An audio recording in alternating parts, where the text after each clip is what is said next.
Hello दोस्तों, स्वागत है आपका हमारे यूट्यूब चैनल में। जैसा कि आप जानते हैं कि यूपीएसआई और बाकी उत्तर प्रदेश एग्ज़ाम के लिए जो हम वीडियो की सीरीज़ चला रहे हैं उसमें 500 महत्वपूर्ण प्रश्न लाए हैं, जिसमें आपका हिंदी भी होगा, जिसमें आपका सोशल साइंस भी होगा, साइंस भी होगा, कंप्यूटर के भी महत्वपूर्ण प्रश्न होंगे। तो आप वीडियो को पूरा देखें और मैं रोज़ाना इसका एक वीडियो अपलोड करता रहता हूँ।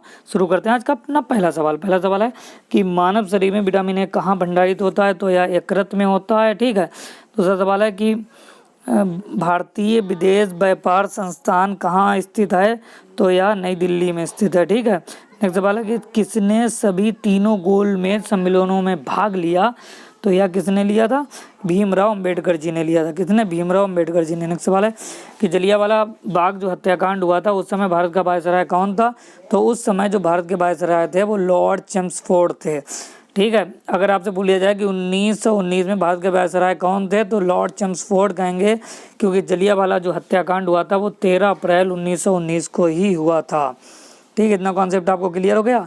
2-3 चीज़ें हम आपको और बताते हैं कि जो वायसराय जो हैं वो, अगर आपसे पूछा जाए कि भारत के प्रथम वायसराय कौन है, तो वो तो लॉर्ड कैनिंग थे। कौन थे? लॉर्ड कैनिंग थे। अगर आपसे पूछा जाए कि भारत के अंतिम गवर्नर जनरल कौन थे, तो वह भी लॉर्ड कैनिंग थे। क्यों? क्योंकि जो 1857 का विद्रोह हुआ था उस समय भारत में गवर्नर जनरल का पद हुआ करता था। तो वो पद जो था उस समय जो गवर्नर जनरल थे वो लॉर्ड कैनिंग थे, और विद्रोह के बाद गवर्नर जनरल के पद को समाप्त कर दिया गया और उसके स्थान पर वायसराय को नियुक्त किया गया। अब जो गवर्नर जनरल थे अंतिम, यानी कि लॉर्ड कैनिंग, उन्हीं को वायसराय नियुक्त कर दिया गया। इतना कॉन्सेप्ट क्लियर है। लॉर्ड कैनिंग जिनका पीरियड जो था 1856 से 1862 के मध्य था। ठीक है।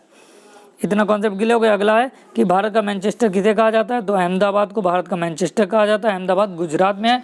गुजरात की राजधानी गांधीनगर है। ठीक है। अगला सवाल है कि उत्तर भारत का मैनचेस्टर किसे कहा जाता है? तो उत्तर भारत का मैनचेस्टर जो कहा जाता है वो कानपुर को कहा जाता है। कानपुर जो कि उत्तर प्रदेश में है। उत्तर प्रदेश के बारे में थोड़ी चर्चा कर लेते हैं। उत्तर प्रदेश जिसकी राजधानी लखनऊ है, लखनऊ को नवाबों का शहर भी कहा जाता है। और एक और चीज़ हम आपको बता दें कि उत्तर प्रदेश भारत में जनसंख्या के दृष्टि से सबसे बड़ा राज्य है। ठीक है। उत्तर प्रदेश जहां 2022 में इलेक्शन होना है, मौजूदा में जो उत्तर प्रदेश के मुख्यमंत्री हैं वो योगी आदित्यनाथ जी हैं। अगर आपको वीडियो पसंद आ रहा है तो लाइक करें, सब्सक्राइब करें, अपने दोस्तों के संग शेयर करें, क्योंकि रोज़ाना हम इस तरीके की वीडियो अपलोड करते रहते हैं। छोटे या बड़े एग्ज़ाम की अगर आप तैयारी कर रहे हैं तो आपको इस चैनल को सब्सक्राइब करना चाहिए। अगला सवाल है कि दक्षिण भारत का मैनचेस्टर है क्या है? तो यह कोयम्बटूर है, जो कि तमिलनाडु में स्थित है। अगला सवाल है कि भांगड़ा कहाँ का प्रसिद्ध लोक नृत्य है? तो यह पंजाब का लोक नृत्य है। ठीक है। अगला सवाल है कि लोक चित्रकला की मधुबनी शैली कितना महत्वपूर्ण प्रश्न है कि मधुबनी शैली भारत के किस राज्य में है, किस राज्य में प्रचलित है? तो यह बिहार राज्य में प्रचलित है। बिहार जिसकी राजधानी क्या है? इसकी राजधानी पटना है। ठीक है। बिहार में नीतीश कुमार जी जो हैं वो मुख्यमंत्री हैं। वहाँ एनडीए और नीतीश कुमार के गठबंधन से सरकार चल रही है।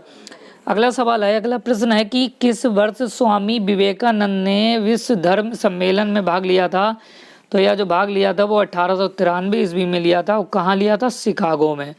अगला है कंप्यूटर का जनक किसे कहा जाता है? बहुत महत्वपूर्ण प्रश्न है। कंप्यूटर का जो जनक कहा जाता है वो चार्ल्स बेबेज को कहा जाता है।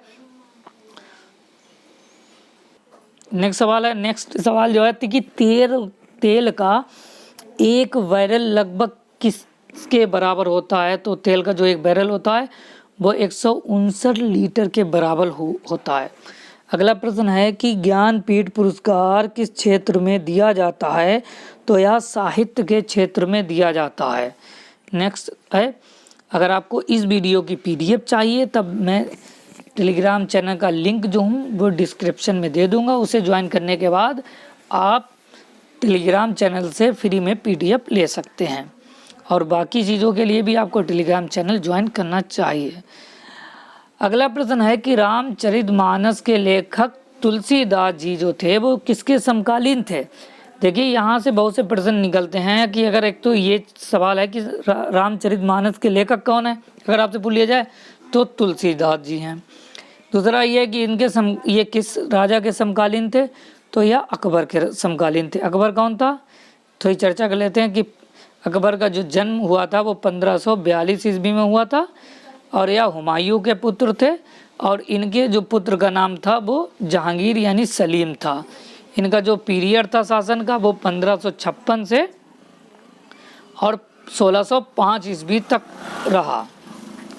इन्होंने बहुत से महत्वपूर्ण युद्ध भी लड़े, जिसमें पानीपत का सेकेंड वॉर था, हल्दी घाटी का युद्ध था जो 1576 में लड़ा गया था। आई होप कि आपको समझ में आया होगा। अगला प्रश्न है कि गांधी जी दक्षिण भारत में कितने वर्ष रहे थे। तो गांधी जी जो थे वो 21 वर्ष रहे थे दक्षिण भारत में। यहाँ से एक प्रश्न और आता है कि गांधी जी केवल एक बार अपनी जीवन में भारतीय राष्ट्रीय कांग्रेस के अध्यक्ष बने थे, वो कब बने थे। तो वो भी हम बता दें कि 1924 के बेलगाम अधिवेशन में गांधी जी एकमात्र बार राष्ट्रीय कांग्रेस के अध्यक्ष बने थे। अगला प्रश्न है कि स्कर्वी रोग किसकी कमी से होता है। तो यह विटामिन सी की कमी से होता है।